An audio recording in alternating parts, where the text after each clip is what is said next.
Hello, all welcome to my channel Study Squad. So, കഴിഞ്ഞ ക്ലാസ്സിൽ നമ്മൾ സിവിൽ ഡിസോബീഡിയൻ മൂമെൻറ്റ്സിനെ കുറിച്ച് പറഞ്ഞു അല്ലേ. അതിൽ ഇമ്പോർട്ടൻറ്റ് ക്വസ്റ്റ്യൻസ് ഒക്കെ പറഞ്ഞു. അത് civil disobedience movement first Gandhiji start ചെയ്തെങ്കിലും അത് കുറേ വയലൻസും ഇതൊക്കെ ക്രിയേറ്റ് ചെയ്തു അല്ലേ. And 5th March 1931 Gandhiji Irwin pact അല്ലേ, അതെന്താണ് ഡൗൺ ടേബിൾ കോൺഫറൻസ് ഇൻ ലണ്ടനിൽ ഉണ്ടായി. അപ്പോൾ അത് പ്രിസണേഴ്സിനൊക്കെ അവർ റിലീസ് ചെയ്യാൻ പറഞ്ഞു. 1931 ആയപ്പോൾ നെഗോഷിയേഷൻ പിന്നെയും ബ്രോക്കായി. പിന്നെ 1934 പിന്നെയും ഗാന്ധിജി അത് റീസ്റ്റാർട്ട് ചെയ്തു. Slowly it lost its momentum.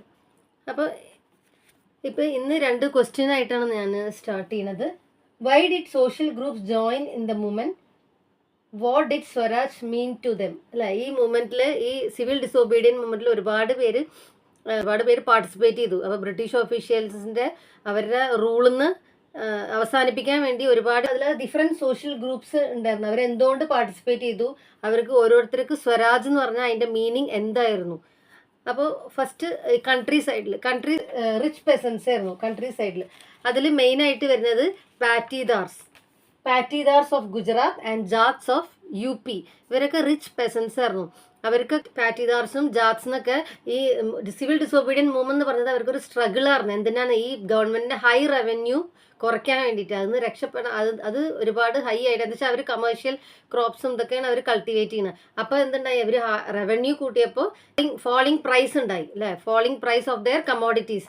അപ്പോൾ അവർക്ക് ട്രേഡ് ഡിപ്രഷൻ. ഇതിൽ ആക്റ്റീവായിട്ട് അവർ ഈ ബ്രിട്ടീഷ് ഓഫീഷ്യൽസിനെതിരെ ഈ സിവിൽ ഡിസോബീഡിയൻ മൂവ്മെന്റിൽ അവർ പാർട്ടിസിപ്പേറ്റ് ചെയ്യണം. റിച്ച് പെസൻസ് ഒക്കെ അവർ സപ്പോർട്ടേഴ്സായി സിവിൽ ഡിസോബീഡിയൻ മൂവ്മെന്റ് മെയിൻ സപ്പോർട്ടേഴ്സായി. അവരെന്താ വെച്ചാൽ അവരെ കമ്മ്യൂണിറ്റീസിനൊക്കെ ഓർഗനൈസ് ചെയ്തു. അതിലത്തെ മെമ്പേഴ്സിനൊക്കെ ഫോഴ്സ് ചെയ്തിട്ട് ഈ സിവിൽ ഡിസോബീഡിയൻ മൂവ്മെന്റിൽ പങ്കെടുക്കാൻ പറയാണ്. 31 വാട്ട് ഹാപ്പൻ, ഗാന്ധിജി ഇത് കോൾ ഓഫ് ചെയ്തു. വയലൻസ് ഒക്കെ ഇത് കൂടിയപ്പോൾ ഗാന്ധിജി അത് കോൾ ഓഫ് ചെയ്തപ്പോൾ അവർ ഡിസപ്പോയിന്റഡ് ആയിരുന്നു. ഈ റിച്ച് പെസൻസ് എന്താണ്, അവരുടെ റവന്യൂ അവർ ഹൈ തന്നെ ആയിരുന്നു, അത് കുറച്ചിട്ടുണ്ടായിരുന്നു. അപ്പോൾ അവർ ഡിസപ്പോയിന്റഡ് ആയിരുന്നു.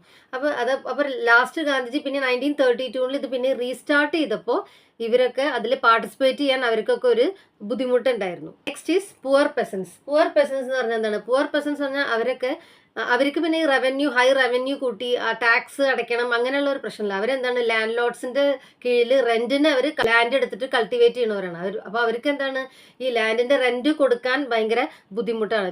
ദേ find difficult to pay the rent to these landlords. അപ്പോൾ അവർക്ക് അത് റെമിറ്റ് ചെയ്യാൻ പറ്റണം, അത് അടച്ച് കിട്ടണം. അപ്പോൾ അവർ ഈ മൂവ്മെന്റ്സിൽ കുറേ കമ്മ്യൂണിസ്റ്റും സോഷ്യലിസ്റ്റ് ഒക്കെ തുടങ്ങിയ കുറെ റാഡിക്കൽ മൂവ്മെന്റ്സിൽ ഈ poor peasants join. Congress was unwilling to support this poor peasants. ഈ റിച്ച് ലാൻഡ് ലോഡ്സിനെയും ഈ ഇൻഡസ്ട്രിയലിസ്റ്റിനൊക്കെ അവർക്കൊരു ബുദ്ധിമുട്ടാവുള്ളൂ. ക്യാമ്പയിനിലൊന്നും കോൺഗ്രസ് പങ്കെടുക്കുന്നില്ല. എന്താ വെച്ചാൽ അവർ വിചാരിക്കുന്ന ഈ ഇൻഡസ്ട്രിയലിനും റിച്ച് ലാൻഡ് ലോഡ്സിനൊക്കെ അവർക്ക് അവരെ അപ്സെറ്റ് ചെയ്യേണ്ടി വരും. അപ്പോൾ അവർ ഇതിലൊന്നും പങ്കെടുക്കുന്നില്ല. അപ്പോൾ അവിടെ ഒരു നല്ലൊരു റിലേഷൻഷിപ്പ് അല്ല കോൺഗ്രസും ഈ പുവർ പെസൻസും തമ്മിൽ ഉണ്ടാവുന്നത്. So the relationship was uncertain. Okay, നിങ്ങൾക്ക് ഒരു ക്വസ്റ്റ്യൻ തരാണ്. Prepare a chart from the year 1930 to 1934. ആ ഇൻസിഡൻസ് വെച്ചിട്ട് ഒരു ചാർട്ട് പ്രിപ്പയർ ചെയ്യാം. Okay, based on the civil disobedience movement.